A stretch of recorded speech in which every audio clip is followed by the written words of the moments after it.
Hi guys, I'm on live. It's 9:15. I'm gonna wait because I know moms and dads who have babies aren't necessarily gonna be on time, and it gives me a chance to finish some emails that I needed, not emails, but I wanted to post some things online about it. So you'll see me doing that. I'm gonna wait for people to kind of get on.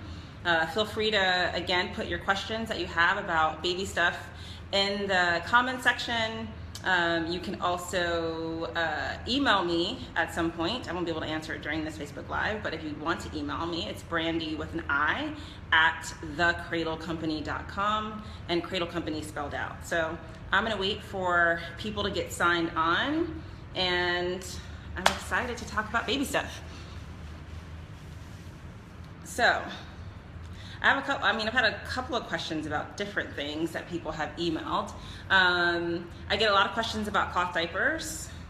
I got some questions about my hair, which is not completely related to parenting, but I got some questions about what I use in my hair. So we'll share that for the people who emailed that. I get lots of questions, obviously, about sleep, about breastfeeding. Hi, Stephanie, how are you? How old is your baby now? I think our babies are very close in age. Nola's 14 months now, and I know you had a baby boy, but I think he's a little bit older than Nola. So put in the comments how old he is. I know it's, I think they're pretty close. So Stephanie and I went to middle school together, so that's how long I've known Stephanie. And now we're both moms with a big kid and a baby. Because I know your daughter's older. So I have a 9-year-old and a 1-year-old. Oh, 21 months, yeah. So, and your daughter is what, like 11 or 12? Like, how old is your daughter? Let's see, I don't know. But anyway, we're in a similar situation where we have a big age gap in our kids' age. Thank you, Stephanie. I saw your pictures on Facebook. You look great too. Oh, she's 13. So she's a 13-year-old and a 21-month-old. I have a 9-year-old and a 14-month-old. So I sometimes get questions about the gap in age and how that is. Like, there's definitely pros and cons to it. Me and all my sisters are like 8 to 10 years apart, and I have 3 sisters. So I found it to be pretty cool, and it seems to be working well in our family. But I definitely wish that my 9-year-old would have had someone to play with when he was younger. That's, I think, the kind of downside to it. But for the 2 now, it's good. So I see people are jumping on to the live call. If you have specific questions, please post it in the comments, because it's kind of boring if I'm just talking and lecturing you guys about baby stuff. Maybe not, but it's much more interactive. You know, when it's interactive, it's much more fun to be able to answer the questions that you guys have. So one of the questions I had about cloth diapering is, one, what do I use? Why am I doing it? How long do I plan to do it? So I started cloth diapering. I didn't cloth diaper because, honestly, cloth diapers were really ugly 9 years ago. So that might be a shallow reason not to cloth diaper, but it is what it is. So I didn't cloth diaper because they were pretty ugly back then. And it just didn't seem like it is now. It seemed much harder than what it is now. And so for my daughter, who's 14 months, we started cloth diapering her from day 1.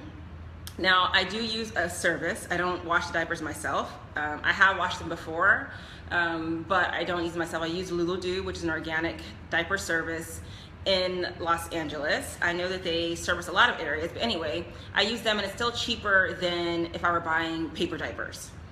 Hi, Thea, how are you? How's that baby? So I use the diaper service from day 1. Basically what happens before you even have the baby, you go to their place. They show you how to do everything. They give you your diaper pill with the 100, how many diapers you need for that first week when you have the baby. So it's already there before I had the baby, and I use them. And with a tiny baby, okay, so if you have a young baby versus an older baby, there's different diapers that you might want to use. So for the younger babies, for covers, I really liked,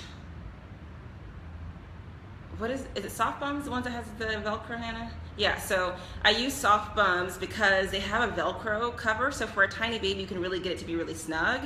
I did use some of the Lulu newborn covers, and then inside I used like the regular trifold diaper cloth that our parents used, 30, 40 years ago. So, and then I used the cover. So that was for a little baby. Once baby got bigger, I found that I didn't like the Soft Bums as well, and I got more leaking. And the thing with Soft Bums is the inside is made of cloth. So when baby pees or poops, you have to basically toss that one out. And if you are doing your own laundry, so I do clean my own covers, I don't want to be doing 20 of those every day. So my favorite cover is Buttons. They're called Buttons diapers. The price point is amazing. I've tried the really expensive ones, I've tried the cheap ones, and so this one, retail, you'll find it anywhere from 11 to 13, when the average ones are like $20 per diaper. So much cheaper, and it works really, really well. So why do I cloth diaper? I find it now to be as easy as when I was paper diapering. You know, I don't think that it's harder. Definitely when kids use cloth diapers, they do end up getting potty trained earlier, and I don't really care about it in that way because my son, when he was at 2 years old, I potty trained him. I know it's different from, you know, where you grew up. Where I grew up in Texas, everyone's potty trained at 2. California, not so much. Somewhere between 2 and 4, I would say people are potty training. So I think part of it is just your own cultural upbringing, how you do it. But because babies do experience being wet in a cloth diaper, like it's not wicking it away like the paper diapers that have the chemicals in them. So they end up understanding what it feels like to be wet, and they like self-regulate and start to want to be able to go to the bathroom. So that's what happens. So they do end up usually, you know, wanting to come out of the diaper sooner than when they're in paper because they don't get wet at all and it doesn't bother them to be in the diaper. So that's one reason. Environmentally, it is better to cloth diaper, but my 100% reason is because of the chemicals that are in a lot of paper diapers. Now, there are diapers that are more natural, so when we travel, like I don't use cloth diapers. When we went to France, I wasn't taking, you know, 100 cloth diapers and washing them when we were overseas. So I do use paper diapers if we're traveling.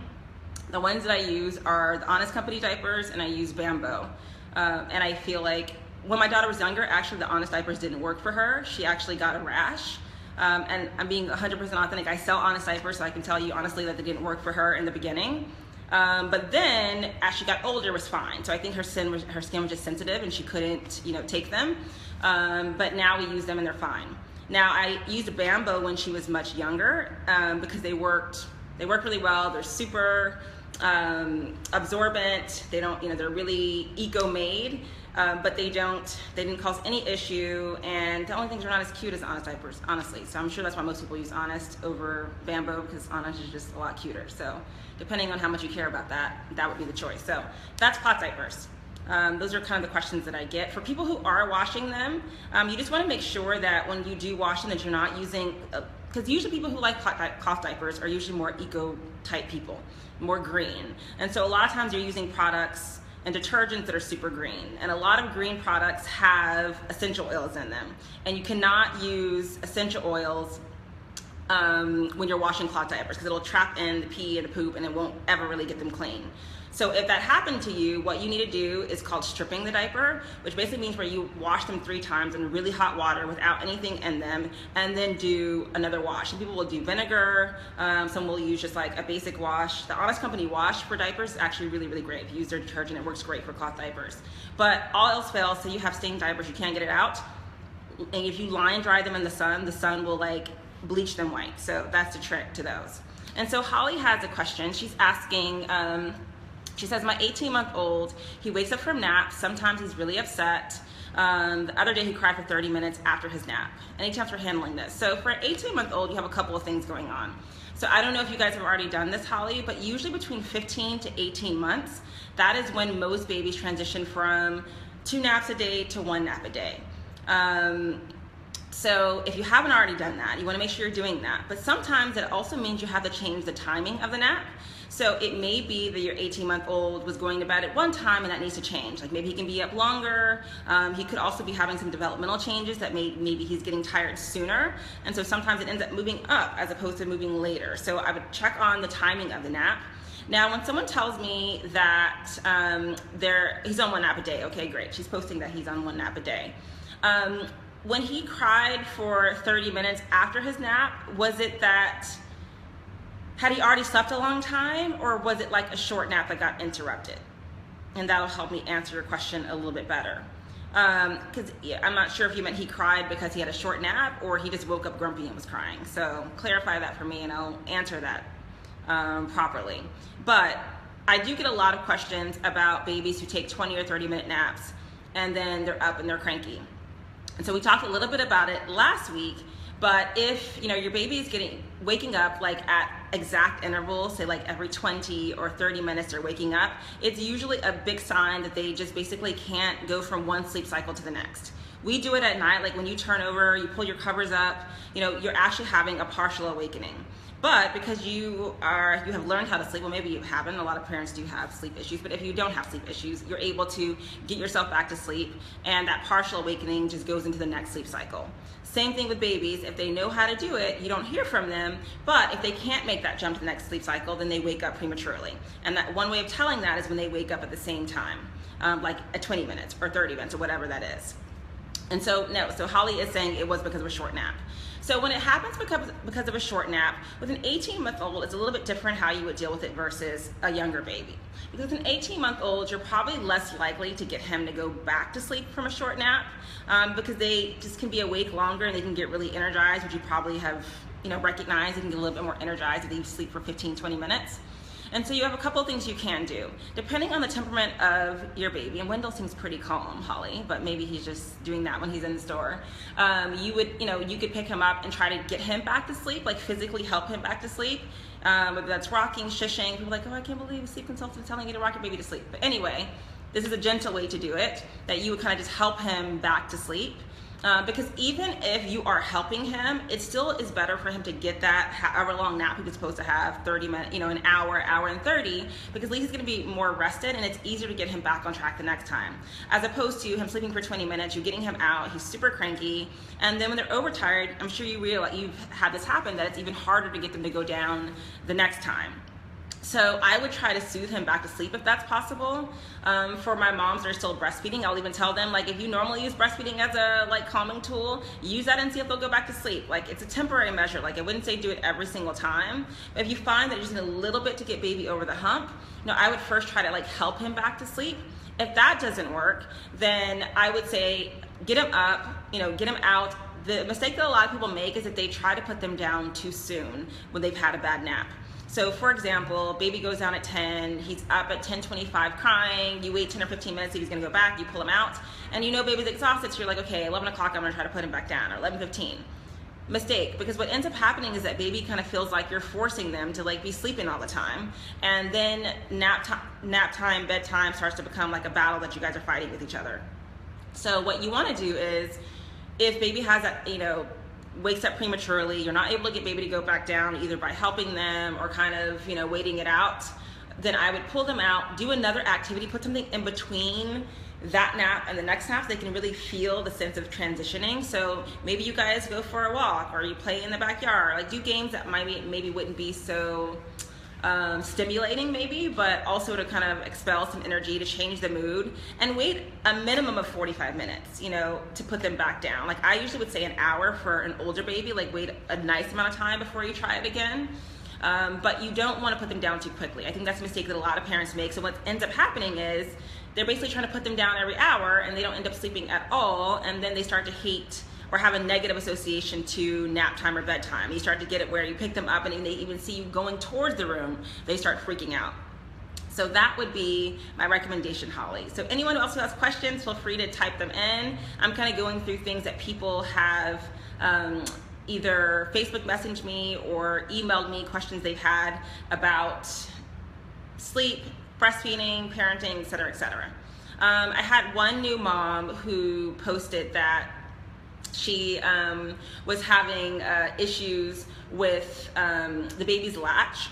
If you're having latch issues, number one, if you can't, please get a lactation consultant who can come and help you. It can make a terrible experience trying to 2 years of amazing if it's taken care of in the beginning. Don't wait at home doing it on your own. Thank you, Mario. You're awesome too. And I gotta come see Mario's posting. We used to work together, both social workers, and he's posting. So I'm going on tangents, and I'll do that often. And I talk that way generally. I do go on tangents. But Mario, I want to see your beau play, I think it is the violin. I saw something he posted, and it was amazing. So I wanted to tell you that. Anywho, what was I saying before, Hannah? Do you remember? Because I went on a tangent. Oh, latch. So sometimes the latch is really bad and moms want to work it out on their own. And then what happens is I see them at 2 or 3 weeks postpartum, and they have literally scabbed, shredded nipples. Nobody wants scabbed, shredded nipples. It even sounds terrible just saying it. I'm sorry I'm even making you guys hear that at 9 a.m. You don't want that. So Number one, if you're having any latch issues, you're feeling pain in breastfeeding, then you want to get a lactation consultant. And I said pain. So I want to make sure that, I know a lot of lactation consultants will tell moms, you shouldn't feel anything. You don't feel anything when you breastfeed. I breastfed 2 kids and that has not been my experience. Was I in pain? Like unbearable pain? No, but it didn't feel like, you know, a walk in the park either the first week or 2. So I never tell moms that. I tell them it should not feel painful, but you might be very sore. So if it's beyond soreness, then we want to see a lactation consultant. And the way to tell the difference, because you haven't done it before, it's hard to tell the difference. What you want, this is what I tell moms. Okay, the initial latch, baby goes on, you might be like, after about 15 seconds, you should be like, okay, this feels good now. If that doesn't happen within the first 30 seconds, then that is not a good latch and you take the baby off.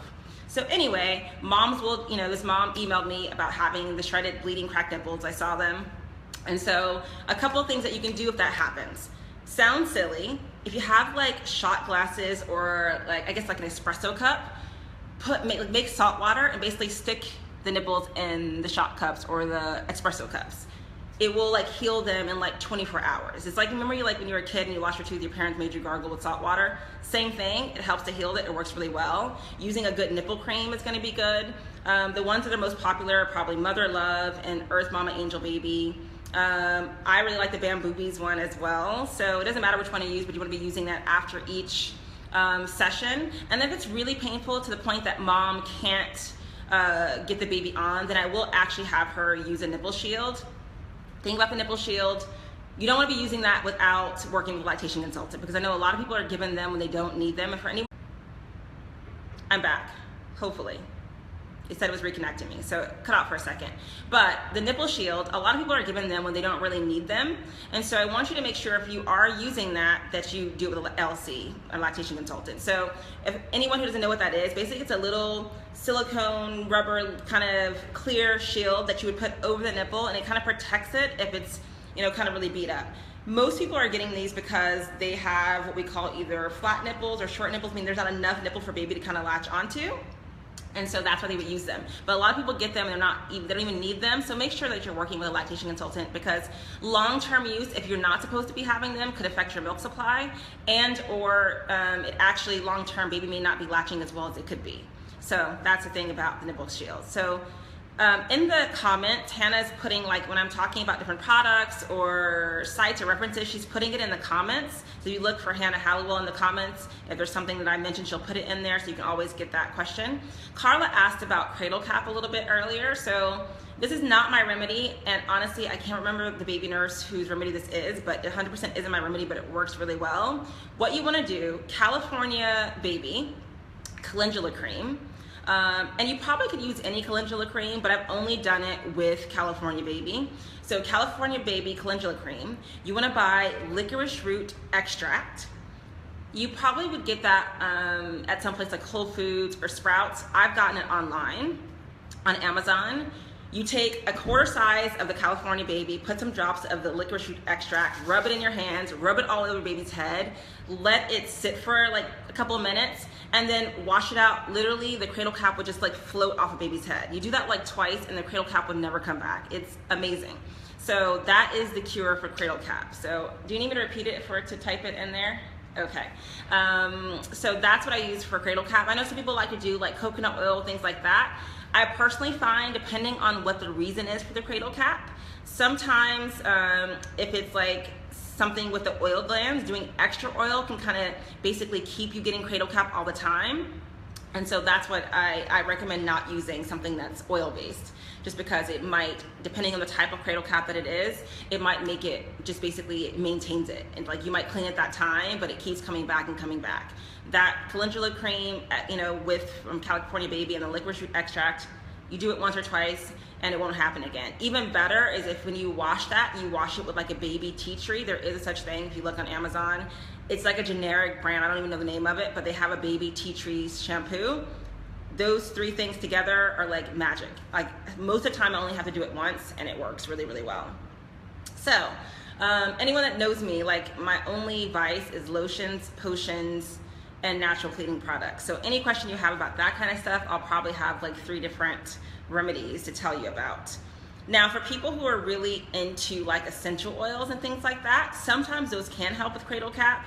Lavender is going to be really good. It's something gentle that you can use with the baby, but you definitely want to always use a carrier oil. So even if I'm doing lavender, which is pretty gentle, you might mix that with some coconut oil or jojoba oil, something that's going to be really gentle. Grapeseed oil is something that's really gentle for most babies. You don't want to use nut oils on babies, especially if there's any kind of nut allergies within your family. But if you don't know, just to be on the safe side, like I generally wouldn't use any kind of nut oil on my baby. And for some babies, even though coconut oil is amazing, for some babies I found in past years they do get some kind of like stomach stuff going on if they have a reaction to coconut oil. So, and I don't mean them ingesting it, like using it on their head or on their body. I've seen like a lot of stomach discomfort for the ones who can't tolerate it. So you're welcome, Carla. So hopefully you'll try that and tell me how it works next time you're on, or when we see each other, tell me if that works for the cradle cap. Give me some more questions, guys. I'll try to think of the ones that people have emailed as well. I get a lot of questions about naps. A lot of questions about naps and multiples. So I used to work a lot with twins, triplets, and things like that for sleep stuff. And so the question I get for people who have multiples is, should they nap them in the same room or should they nap them in a separate space? So they nap better. What I generally say is, if you're in the process of doing some type of sleep learning or sleep training, then you might want to put them separately, because usually there's one that sleeps better than the other. But for long term, kids generally sleep better when they're in the same room, whether that's different age siblings, twins. They will usually get to know each other's their noises and kind of tune them out. So I recommend doing that at the same time. So Carla's asking about stuffy nose in a 7-week-old. So a lot of babies around 3 weeks plus, for those who work a lot with babies who are, on the call, or the ones who may have had multiple kids, you'll find that around 3 weeks plus, babies start to have like a congested kind of sound to them, like you might hear that, and that can be really normal, and there's nothing you need to do about it. It probably bothers us more than it bothers them. And so when you say stuffy nose, do you mean there's actual something coming out, or does it just sound stuffy? Because if it sounds stuffy, there's something coming out, it's probably that newborn congested sound, which is really just them getting used to our environment. After being packed in water for 9 months, it kind of develops around 3 weeks, and it usually goes away closer to 2.5 months. But if there's actual fluid coming out, I know that you said you've been using, mine usually go-to is what you said you've been doing, is saline drops. Like I use the, it's little noses, I think it's called, and they make a saline mist. I'll usually spray the mist in there, and I'll use the Nosafrida, which is 10 times better than that bulb syringe to get, and it sucks everything out. Is it, when it's coming out, Carla, is it clear, or it's like, there's something in it? Either way, the number one trick, if there's actually something coming out and baby may have something going on, obviously you're gonna check it out with your doctor to make sure they don't have some kind of infection. But beyond that, we're talking about regular sniffles, cold. If you're breastfeeding, shoot breast milk up their nose. And that sounds silly, but I'm telling you, it will clear up the nose. And so it's green. Carla's saying it's green. You need to shoot breast milk up your baby's nose. So if you're a good aim, you can just squirt it in. If you're not, what you want to do is, if you do pump or whatever, take like a cotton ball, put some of the milk on there. Baby's laying back like this, and kind of just squeeze that milk in there so they can sniff it up. And I'm telling you, it will clear up the nose literally by end of day, if not by the next day. And so that's what I usually would do with my own. Same thing for things like going on in baby's eye. Breast milk is like magic. If you have some, put it in their eye, and it will clear up any kind of like conjunctivitis, nose runs, but it doesn't obviously substitute going to see your doctor. Don't, use my Facebook MD in the place of your actual doctor. So if they have an actual infection, like don't say, oh, Brandi told me to do this and your baby has like whooping cough or something. So actually check with your doctor. I'm not a doctor. I've worked with lots of babies, so I've seen a lot of it, but I'm not a doctor, so please check with your doctor. But that works the best, is actually breast milk. So other questions that people emailed or messaged. I get a lot of questions about toddler limit setting. So obviously, depending on what your own value system is, where you were raised, what your ethnicity is, it makes a big deal on how you look at parenting and setting limits with your little toddlers. Because 1-year-olds, even though they can't talk, they can be pretty feisty, and I don't want to use the word bossy because that sounds like I'm making it very gender based, but you know what I mean. They can give you a run for your money. And so it's like, how do you start setting limits with a person who doesn't really speak? Or even when they are speaking, when they're 3-4 years old, how do you set limits with them? Obviously, my own personal opinion is that, we do set limits in our home. We do use the word no. Like, I don't think you should use it all the time. I know there's a lot of philosophies that say that you shouldn't use the word no. My own personal philosophy is not that. So if you want to learn about that philosophy, I can point you into the direction of 10 places that would teach you about that philosophy. But for me personally, I do set limits with my children. I do say no because I know when they walk outside of my house, whether it's at school or 18 years from now at college, they need to know how to say no. I have a 9-year-old boy who one day will be an 18-year-old boy at college, and when a girl tells him no, I want him to and I'm back. Am I back? Can you see me, Hannah? Okay, so it shut out. So I have a 9-year-old boy, and 10 years from now, I want him to clearly understand when someone says no, especially women, if he dates women or whoever, I want him to understand no. So I personally believe in using the word no. I don't overuse it, but I do believe in setting those limits. Now, there are ways for us to set limits in a positive way. So it doesn't have to mean that we're screaming and yelling at them, because there's a lot of, I've read a lot of articles recently about like how, screaming is a new spanking, which is also equally detrimental to our kids. And I know I've been guilty of it. Like, we all, lose our tempers or our patience depending on how much we're working, etc. And so it's something that I'm working all the time. All I can say is, like, I know I'm not perfect at it, is that I really do try to make a conscious effort to think about like how many times I'm catching him doing something wrong versus how many times I'm catching him doing something right. Because, I know what it feels like when you're a kid and you feel like you have to kind of do everything perfect, like you want to be good at everything, and I don't want him to feel like if he's not perfect that we don't love him or whatever. So I will catch myself and make a conscious effort to be like, okay. And I keep reconnecting. Are you seeing that when it reconnects, Hannah? What does it do? Just cut out? It pauses. Okay. So I'll just pause when it pauses. So for whatever reason, my Facebook Live keeps like reconnecting and it pauses. So when it pauses, I'm just gonna pause so that you guys get the whole thing. So like, you need to clean up your room, and why isn't this done, and why isn't that, that done? And it's been an hour, and all I've said is like 3 negative things to him.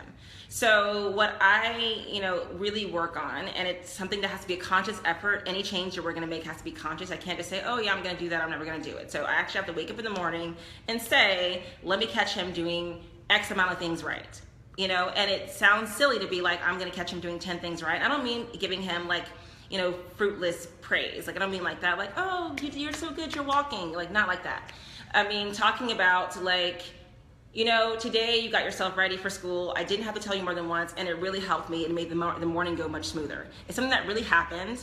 I didn't like do a cartwheel for him, but at least acknowledging when he's doing the right thing and the thing that helps the family. And I think if I consciously do that, and if you consciously do that with whatever age, it makes it much easier. It's gonna balance out those times when you're not able to do it perfect, because we won't be able to do it perfect. But, I'm gonna be imperfect, and if I can at least consciously say I'm gonna catch him doing the right thing a couple times a day, it can be helpful. And that also works for spouses as well. And hopefully my husband isn't watching this. But, so I get those questions about limit setting. So personally, we do set limits. Now, we also gotta talk about developmentally appropriate limit setting. So I know that some people be like a 2-year-old, and 2-year-olds can't sit still and like say nothing. And so a lot of times people are like getting onto their kids about things that they really just can't control. So I'm not talking about that. But it doesn't mean that I can't teach my child to, start to develop that skill. So I don't know about people who go to church, their kids go to church, and the kids can't run around in church, even if they're 1 or 2 years old. Some, Sunday schools don't take kids under a certain age. So those kids get practice. When I was a kid, I went to church on Sundays, and we just learned to be quiet because that's what was expected of us. So I think so much about what our kids' ability and what they can do is about what we expect for them to be able to do. And they can arise to that occasion. So I can go to a nice restaurant with my 14-month-old, and she might not do things perfectly, but I do expect for her to like be able to sit and have dinner with us and not throw food everywhere. That's the expectation that we have. And so we're able to maintain that expectation because that's a value for our house. We're not like throwing food on the floor and making a huge mess. And there's nothing wrong with that. That's just my own personal. That's what works for us. And so you find out what works for you, and you adapt that to your family life, and you adapt that to the way that you guys interact in the world with your children. And so people have more questions about that. I can talk about that for hours, but I wanted to kind of get to things that people have posted. Obviously, I get lots of questions about sleep, lots of questions about breastfeeding. So one thing that I see a lot as a lactation consultant is lots of issues with milk supply people have issues with. That's something that's not talked about a lot, but the same hormones you need to get pregnant are the same hormones that you need to breastfeed. Now, if you've had to use some type of reproductive assistance to have a baby, doesn't mean you're not gonna be able to breastfeed, doesn't mean you're gonna have a milk supply issue. But if I know that you have that background and you are having a milk supply issue, that could be the reason. So a lot of times I think moms aren't told these kind of things, so they're freaking out about their supply and no one ever told them. It could just be, there may be some issues with the hormones that's causing, you to have that issue. So if you are having a milk supply issue, there's lots and lots of resources now that you can do, natural things, not so natural things, and so I'll give you guys a few of those. So for milk supply, there's things that you can take. In lactation language, we call those galactagogues, but those are going to be things like herbs and things that you may or may not get over the counter. So for example, fenugreek is an herb that a lot of people will take to increase their milk supply. There are companies that sell fenugreek bottled. We get some from a company called Herblore. A lot of my clients use fenugreek from a company called Mother Love, but this herb does amazing in increasing milk supply. However, if you have a thyroid condition, if you have high blood pressure, if you have diabetes, you don't want to take fenugreek. It's going to affect your blood sugar. So again, this is why it's important not to go to Facebook or Baby Center 2AM MD, because it really you can actually be making your situation worse and your health worse. So fenugreek's amazing. Another thing that works really well is oat straw, which is pretty natural if you can take oats. A lot of people will do it infused, where you just take the oat straw and you basically just put it in water and let it sit overnight and just drink it like water, or you can make it into a tea. But having an infused oat straw works really well to increase your supply. Doing whole grains. So a lot of people will do like these breast milk cookies and things like that. Whole grains, something with oats work really well. Sunflower seed butter works really, really good. You can just eat sunflower seeds as well, but if you do like the sunflower seed butter, it's amazing. So you need a few more calories when you're breastfeeding anyway, so doing like a toast with the sunflower seed butter works amazingly well for your milk supply. Some moms choose to do like a smoothie with, like coconut milk and some sunflower seed butter and put like some fruits in there that you like. It's gonna be really helpful for your supply. There's also some other things you can do. So acupuncture sounds crazy, but it can work really, really well for increasing your milk supply, especially if the reason that you're having an issue is because of your hormones. So I definitely recommend seeing an acupuncturist, but you want to make sure it's someone who works with women in pregnancy and postpartum that really understands our hormones. So I would definitely recommend doing that. I've seen like amazing things happen. I 100% credit my getting pregnant with Nola, my second baby, who's 14 months, to acupuncture. It took us 11 months to get pregnant with her, but I had at the end, like at 8 months, started going to acupuncture, and after like 2 months is when I got pregnant with her. So I 100% think that I credit it to that helping me, but I think what acupuncture does more than anything is that it relaxes you. So I think that's really helpful. So if you're having any kind of lactation or postpartum issues, I would 100% say do some acupuncture. Now there are practical things that you can do to increase your milk supply, like pumping, but you want to make sure that you have an adequate pump. So a hand pump is not going to help you to really increase. It can help maintain. Now some moms do get more output from a hand pump, but usually you need a electric double pump, meaning pumping both at the same time with a motor to be able to increase your supply. So one trick that you can do to increase your supply is what we call the 10-10-10. So you pump for 10 minutes, you break for 10 minutes, and then you pump for another 10 minutes. And that can actually trick your body into having a second letdown, which in time will increase your milk supply. Most people don't have time to do this 1,000 times a day. So I usually will tell moms, you can do this once a day, like before you go to bed. It's a great thing. And so the thing with pumping, the thing that's gonna make you more successful at it is doing it at the same time of day, doing it at the same intervals. It's gonna basically just teach your body, okay, every day at 10 p.m., Brandi needs more milk at this time. So that's why it's important to kind of do it at the same time of day, because over time your body will get used to pumping and you'll start to make more over time. Some moms have a really difficult time letting down to the pump. So if you know that baby's gaining weight and doing well, and all of a sudden you pump and you get like 3 drops out, that is not indicative of what your baby's getting. It probably, your baby's doing just fine as long as they're gaining weight and seems satiated after the feedings. It may just mean that your body, you need more time, and you may have to do a little extra to get your body comfortable to let down to the pump. So that could be drinking warm tea, covering yourself with a blanket, like covering the pump so you don't see it, looking at a picture of your baby, whatever it takes to kind of start to relax. But there are a small percentage of women who just can't pump and it just doesn't work well for them. And if that happens, then you might be better off doing a hand pump where it feels a little less mechanical. So that's milk supply stuff. So the company that I refer people to the most when it comes to milk supply, it's a company called Mrs. Patel's. Her website is mrsmilk.com. She is in San Francisco. She is Indian and makes these Ayurvedic breastfeeding supplements. So one of the things that she makes, they're called fenugreek bars, and I'm telling you, your milk will increase like crazy. So I use them, and I want to say the next day or two, I was probably pumping like an ounce or 2 more each time. And because I had an oversupply, I cut it down to doing just a half a bar. So the way that they come with 24 bars? 12 bars, I'm lying, 12 bars. And it's about like an almost 2-week supply. You're supposed to do 1 bar a day. I personally cut it in half because it was really strong for me, and so I did a half a bar, and that worked. The great thing about Mrs. Patel is that you don't necessarily need to take it forever for it to work. For a lot of people, they'll take a round or 2, and that helps them for a long time. And then a lot of things that, a lot of the supply that they've increased, maintained. Maybe they'll do it again. So one time that your supply might go down is when you start your cycle. And so that's usually how a lot of moms can know their cycle's coming, like the week before, baby's really fussy at the breast, popping on and off. The hormonal change can make your supply go down a little bit. So if you know that happened to you, maybe that week before your cycle, you could start to do the bars. And so I definitely recommend them, Mrs. Patel's.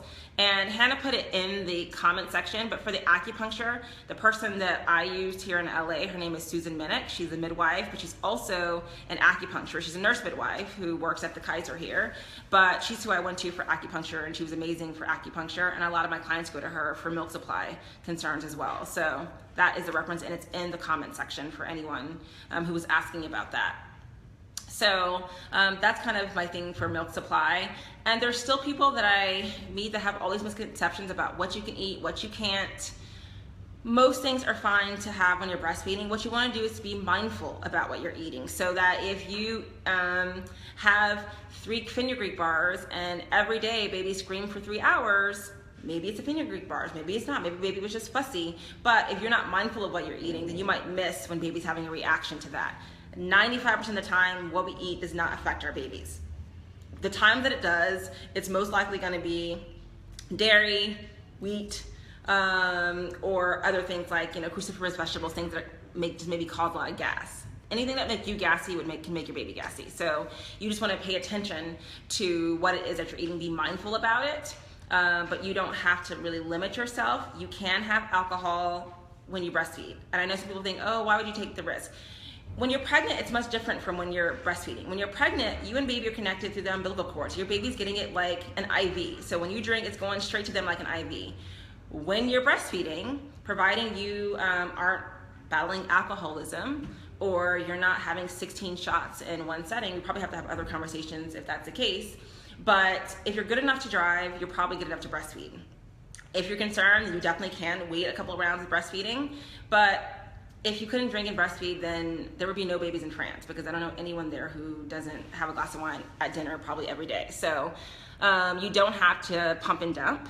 Like I said, if you're good enough to drive, you're good enough to breastfeed. Now, if maybe it was your birthday and you had 10 drinks, and you probably do want to take a break, and baby's going to have either pump milk that you had stored, or if you're someone who gives your baby formula, then you would give them that until you kind of sober up. But you can have alcohol and breastfeed as long as you're not overdoing it and you're doing it in moderation.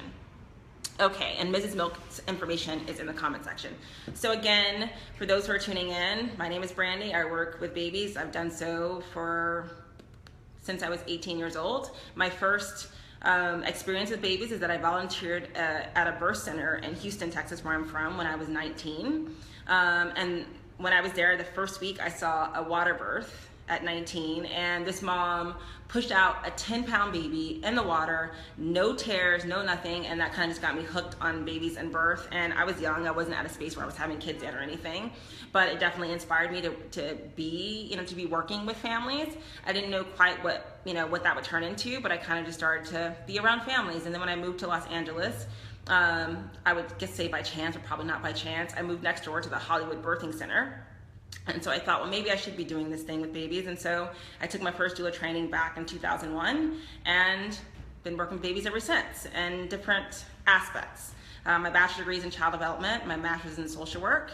I am a board certified lactation consultant, and basically I've worked in the home doing night work with families for 17 years. So there's probably no family philosophy, no baby that I haven't worked with and can't give you some insight about. And so a lot of parenting is trial and error. Like, we all are gonna make mistakes, but my goal is to kind of give you some tips to maybe make it a little bit easier. So that's my spiel for anyone who doesn't know me. A lot of people are signed on. I do know there's some people who are signing on who don't know me or my background. So I am a mom as well, and I think that's important to say. It's not that I think that if you're not a parent that you can't know a lot about babies, because I did this work with babies probably for 8 years before I had my own kid. But I can say that it definitely gave a different depth to what I do. I think I did a great job before I had kids, but I definitely understand moms a lot more than I did before. I understand how exhausted.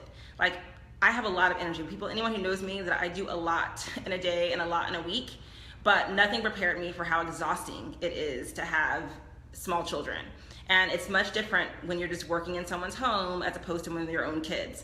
And so I definitely feel like I understand moms a lot more, understand dads a lot more, understand people's marriages after they've had a baby a lot more because of having kids. So it doesn't mean that anyone who's doing this work who doesn't have a kid isn't equally as experienced as me or doesn't know as much as I know. But I know for me personally, it did change the way that I work with parents, the way that I work with couples, because I know how hard it is and how it can strain you. It's like the first year of having a kid, I don't know anyone of my friends or anyone that I know in the first 6 months are just kind of like, are we gonna make it? Is our marriage gonna make it with these kids?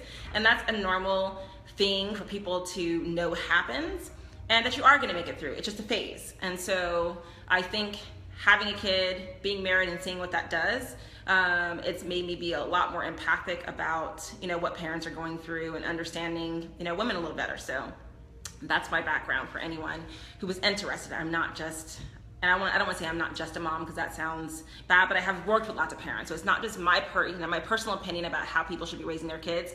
It's what I've been so thankful to be able to go in so many people's homes and see what's worked for them and take that knowledge and be able to pass it on to other families, whether it's cultural things that people have passed down to me or taught me, things that their moms or grandmas in the house have taught me about taking care of babies and about postpartum, that I'm able to share with other people. So a couple of those things culturally, like I'm really into what people do in birth and postpartum from a cultural standpoint, what works for them. And so I like to share those things that I've learned in these past 17 years. So one of my families that was that was Lebanese, by the way, the Middle Eastern diet and the Indian diet are kind of like the best diets. Mediterranean, Middle Eastern, Indian are like the best diets for postpartum. They have great fats. They're good for new moms. So if you have those diets or you like those diets, those are really good for postpartum and pregnancy. But this particular Lebanese family, grandma had come from Beirut and was teaching me just about the things that they do in postpartum. And something super simple that she had her daughter do, my client, is that she took cinnamon sticks, boiled them in water just like as if you were making tea, and she would drink the cinnamon sticks. And so if people don't know, after you have a baby, you're bleeding a lot. And really, most moms don't know that because no one ever told them they were gonna be bleeding a ton after they had the baby. So for those 9 months that you didn't have your period, you're gonna bleed a lot after you have the baby. And so what she did is she had her drink the cinnamon tea. And so for most people, they're bleeding for a couple of weeks, up to a month.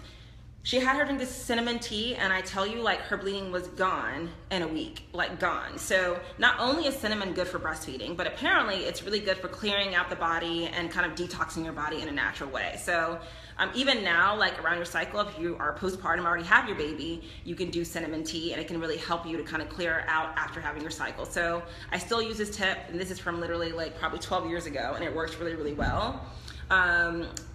The other tip that I've learned from one of my Korean moms, again, the grandmas are like the wealth of knowledge. So talk to your friends' grandmas, talk to your grandma. You're gonna get a lot of information, you know, on best practices. A lot of people will dismiss what the older generation has to say about parenting and postpartum. And I'm telling you, like, you guys are missing out on a lot of jewels if you do that, because our ancestors, the grandparents, the elders, they know a lot about what's going on. So this client of mine, her mom, Hamali, which is what you would say for a grandmother in Korean, was staying there, coming to help her take care of this new baby. Even though I was there, she still had her mom come and help her. And so there was all these things that she had to do postpartum that her mom would do. So I don't know where you live, but here in Los Angeles, we have a Koreatown. So basically where there's a lot of businesses that sell Korean things. So you can go into Koreatown and get this bag of postpartum herbs. I have the bag, it's written in Korean, so I have no idea what it's called. I literally have just kept that label, and I'll go sometimes to get that for clients, just take the label and they know what I'm talking about. So if you don't have that, you can probably go online and find these Korean postpartum herbs. But what ends up happening, what you do with them is that, okay, so what mom does is that she takes daughter into the bathroom. She gets all the water out of the toilet, and the way you do that is that you pour like a bucket of water to kind of flush it, and so then the toilet's empty. She puts like a silver bowl, I guess you could do something that's also like porcelain or whatever, inside the toilet. Sounds gross, but it really isn't. So she puts that in the toilet, and then she puts the herbs in there, and then puts boiling hot water on top. Once it's steaming, but it's not so hot, she had my client sit on top of it. Now, she had just had the baby like a day or two prior to this, had her sit on top of that, and then she covered her with all these blankets so that everything was covered, her whole bottom half, her whole body. You couldn't see the toilet, like she's all covered up. And so basically what she started doing was just sweating. So whatever's in these herbs is really good, and basically like clearing the vagina of, like, you know, all the old period, the debris, things like that, help mama sweat out and kind of detoxify. And grandma told me that it also helps with milk production, whatever's in these herbs. So, and different cultures, they have this. Like, I know in Mexican culture they do have these steams. I've heard people call them like yoni steams. There's a word for it in Korean, but I don't know the word for it. There are some Korean spas where you can actually go get this done here in LA, where basically you sit over this pot of hot steaming herbs, and you're supposed to do it after your cycle to kind of help clear your body. The other reason why this is supposed to be really good, the steam and the herbs, for people who have any kind of fertility issues or have any adhesions, may have had like miscarriages or things like that. Supposedly it helps to break the adhesions of the skin that are, you know, inside the vagina or the uterus, or to help clear out if mom's had a miscarriage, something like that, if she's wanting to like prepare her womb to be able to get pregnant again. Supposedly it helps a lot with just detoxifying, with preventing like cancers of the uterus. So I have clients who use it. I've seen them use it in postpartum. It seems to be really helpful. I have some friends who do it after their cycle. I've only done it a couple times, and that's a tip. So you take with it what you want, but you'll find, depending on what your background is, you'll have something like that, this kind of like vaginal steam that you may find out your grandma knows about. So definitely ask about that, because these things are really helpful, and we want to make sure we're keeping all of this traditional knowledge and passing it down to our daughters and sons as well. So guys, feel free to type, guys and girls, feel free to type in questions that you have. I'm kind of just going off of some of the things that were emailed to me, some things that people have messaged, or the questions that I get the most about birth and postpartum. And have I missed any questions so far, Hannah? Because I'm not really looking at the question section. Am I doing good? Okay. So I'm talking about Hannah. Hannah is my good friend who also works with me here at the Cradle Company, and she's kind of like been nice enough to type in the comment section when I talk about products and stuff. She types stuff in. So I have no idea what time it is. What time is it? 10:04. So I have about 10 more minutes. So if you have like burning sleep, pregnancy questions, feel free to ask. Now, I told you guys that I'm like obsessed with natural cleaning products. So I brought like show and tell. So give me 1 second. I'm gonna get something to show you guys.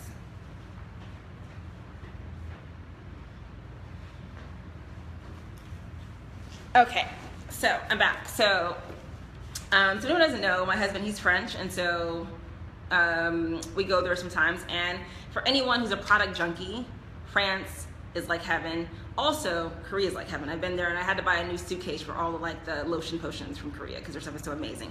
Anyhow, like I said before, I love lotions and potions, and I love natural cleaning products. France or European countries, not just France, Germany, even Canada as well, some other just, outside the US, their restrictions are so much more stringent about what you can put into products. So I feel like you can just trust them a little bit more because they have a lot more regulations by their government about what you can deem like organic or natural. And so when I find a natural product there, I'm just like super excited about it because I know it's gonna meet a lot of different standards of what we're able to do here. Now we do have great products here that are eco-friendly, but not as many as I would say in other countries just because they have so much more regulation there about what they can put into products, which is easier for the consumer. So what I found was this gem. So it's called Briochin, and I'm sure my husband's watching and is commenting on the way that I pronounced it, but most of the people on here are Americans. They don't know how it's supposed to sound, honey, so if you're critiquing my pronunciation of Briochin, mind your business. But this, Briochin, is a stain remover, and you can use it like in the laundry, and I'm telling you, it's natural and it works like crazy. So I use this with a little bit of vinegar and it will get anything out. Like even like breast milk poop, that like orangey color, it gets it out. It's amazing. I'm not quite sure where you would get this at. I've seen it on the French Amazon, but I don't know if we ship it here. But anyway, there's that. So Briochin was started in like 1919. It makes these cleaning products. The other one is this one. It's African black soap and a cleaning product. I can't even tell you how amazing this is. You can use this on anything. You can use it on wood, you can use it in the bathroom, use it on the floor. These are like great things you can use in the home for like family cleaning stuff that are amazing, non-toxic. This has a great scent. This has no scent. But super, super great in the house. I actually sell the Honest Company stain remover who works really well. And to be authentic, I would tell you if I could sell this, I would sell this instead. The one from Honest Company is really great, but this one is amazing. So if you can't get this, the Honest Company is a great backup. This is kind of my favorite. The other one that's an American brand is called E-Cover. I don't have it here, but they have a stain remover as well that I used when my son was younger because back then there weren't that many options. But that E-Cover one was really good too. And so I'm seeing some other questions. I see a question from Kenya. Hi, Kenya. You said you start, there's no such thing as sleep training late. So I have some people be like, oh, did I miss the boat? I see parents and kids all the way up to 5 years old for sleep training. The reason I don't see after 5, because usually if someone has waited that long for a sleep issue, there's probably more things going on that probably warrants more like a therapeutic approach, a mental health approach. Or it could be a serious medical condition that needs to be, checked out by a sleep pathologist. So that's why I don't see kids after 5 years old, because usually if they have severe sleep issues, there could be a medical situation that's going on, or there could be some trauma or environmental things that I could see them for, but not wearing my sleep consultant hat. It'd be my social worker, mental health hat. So I don't see them past 5. So there isn't a too late. And I'm gonna try to scroll down to see if I can see your question. Hi, Fola, how are you? Me and Fola also went to junior high and high school together, so I'm seeing all my friends from back in Texas are joining on. Thank you guys. Hi, Shoshana, you just had a baby, congratulations. I saw a cute picture on the email, so I want to say hi to Shoshana. But I have a question from Kenya who says, any tips for a mom who's starting late to sleep training? My son is 11 months old, and he still takes a bottle 3 times a night. How do I fix this? Help. So there's a couple of ways you can do this. So what I usually tell parents is that you want to start with the thing that's the most gentle and work your way up. I never tell anyone that they can do sleep training without having their baby cry, because I would probably just be lying to you. It doesn't mean that we can't do things in the most gentle way possible and try to prevent the most tears that we can. So the first thing that you want to think about is if your baby's having 3 bottles a night, that you can't take it away cold turkey. So I'm sure you have that friend or that coworker at your office who says, oh yeah, my friend sleep trained, or I sleep trained and my baby cried for 3 hours. I can say in 16 years, no one baby that I've worked with has cried for 3 hours. The reason being is this. I would never have a mom or a dad cut out their baby's food cold turkey That's why your baby's screaming for hours at a time. Even if they don't like need to eat 3 times a night, if they've been getting those calories, you can't take it away cold turkey, because just because you take 10 ounces away from them at night, they're not going to automatically increase by 10 ounces the next day. So you're going to have an even more tired and more hungry baby the next day, and your next night is going to be even worse. So you got some prep work that you need to do first, Kenya. The first thing that you want to do is to see if there's a pattern about your baby's wakings. So you probably already know that there is. With 11-month-olds, you may find that, oh, he always gets up at 11, 2, and 5. If that's the case, what I would have you do, Kenya, is to do a dream feed, where you would feed him at 10, 1, and 4. And the reason I would have you do that is because you want to break that association to sleeping and breastfeeding. And that is the most gentle way to do it. So you're still providing the milk, but you're gonna help baby wean off of this in a gentle way. So what you would do is the first night you would do 10, 1, and 4. And you would have baby breastfeed, and before, and you were taking a log and seeing when baby was waking up, you're gonna also time, like how long does he normally eat? So it's normally that he eats for like 15 minutes each time. So on that night where you go 10, 1, and 4, the first night you're gonna let him do 15 minutes if he wants to do 15 minutes, but he may do less than that. So the next night you're gonna cut it down by a couple of minutes. And then the next night you're gonna cut it down by a few minutes. And so the goal is within 4 to 7 days, you slowly just wean it out. What happens when you do that, beyond breaking that association to breastfeeding and sleep, is that you also create, you also like trick the baby's body clock. Because a lot of times they're getting up because their clock is just set to go off at that time. And by you waking baby up a little bit earlier, doing like a sleepy dream feed, and feeding baby, you actually change the body clock. And so you get them out of the habit of waking up at those times. And so sometimes, just by doing that, you're able to then cut that feeding out, and then baby just wakes up later. So let's say, for example, baby's eating at, 3 times a night at 11, 2, and 5, like we said before. And you're doing the 10, the 1, and the 4. I'm gonna cut out the 1 and the 4 first, because I wanna keep that 10 o'clock one kind of as my safety net to make sure baby's getting topped off with enough food, so that I don't second guess myself to think like, oh, my baby's starving. So I might, start cutting out that 1 and the 4, like 15 the first night, 13 the second night. Then you take it down to 10, and then to 7, and you go all the way down until you get to about 3 or 4 minutes. And then that next night you do nothing, and you just see when baby wakes up. Usually you will have gained an extra 2 to 3 hours of sleep time. So baby was normally getting up at 11, they may go all the way till 1.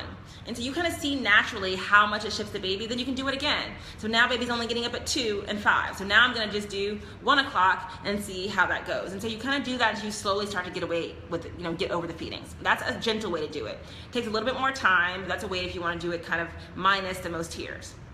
If you're in a crunch and you're like, I gotta get this done, I'm exhausted, I gotta be at work, like we can't have this drag on, I can't be getting up 3 times a night doing a feeding, then you wanna wean them off in that 4 to 7 period of time, but you wanna make sure that baby knows how to fall asleep on their own at bedtime. Because if they're not doing it at bedtime, they're not gonna do it in the middle of the night. Bedtime is what sets the tone for the rest of the night. And so you wanna make sure that you're doing that at bedtime as well.